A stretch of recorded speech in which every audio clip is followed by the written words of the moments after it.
The first time I met him, the look in his eye, it was kind of sad.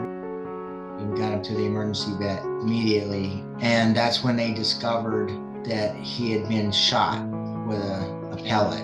A pellet for a cat is basically like a large caliber weapon to us humans. It can do some significant damage. It's hard to understand how humans can inflict this type of pain on animals and not think about what they're doing. It was just grief and sorrow for him. Unfortunately, it had hit his spine, which caused the paralysis. So I got him from the emergency vet because there was really nothing that they could do. He went to my primary vet, and after looking at the x-rays, she felt that he would never walk again and suggested the possibility of euthanasia.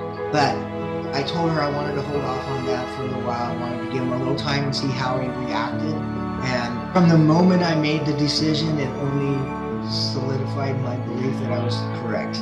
There was never a moment where I thought, I wonder if I'm making the wrong decision here, because from the get-go, I saw him move his legs just slightly. And in the beginning, Desmond's tail had no function.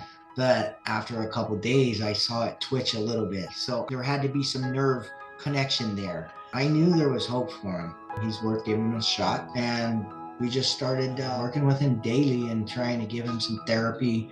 And I could just see the look in his eyes. He was so grateful that I was willing to work with him. I would hold him up, I would support his body, and his legs were wanting to move, but he didn't have enough strength to hold himself up. But they were moving, so that was a big sign right there that he was actually trying. And then one time I was supporting him and I let him go, and it was like teaching a child to ride a bicycle for the first time and they finally go on two wheels. And it was just such an amazing sight to see him. He took a few steps towards his bed and he plopped over, but those were the first few steps that he made. And I knew from then that he's got a fighting spirit and we're going to get him walking again.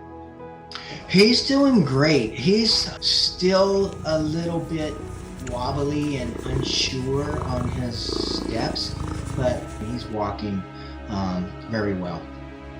So he has a playmate now in the room with him with similar their actions. He can't really walk well.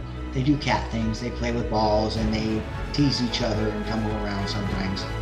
My favorite thing about him is the look in his eye when he looks at me, and I can just see utter appreciation and love. He looks into my soul with a thankful glare, and you can just really see that in him. His fighting spirit.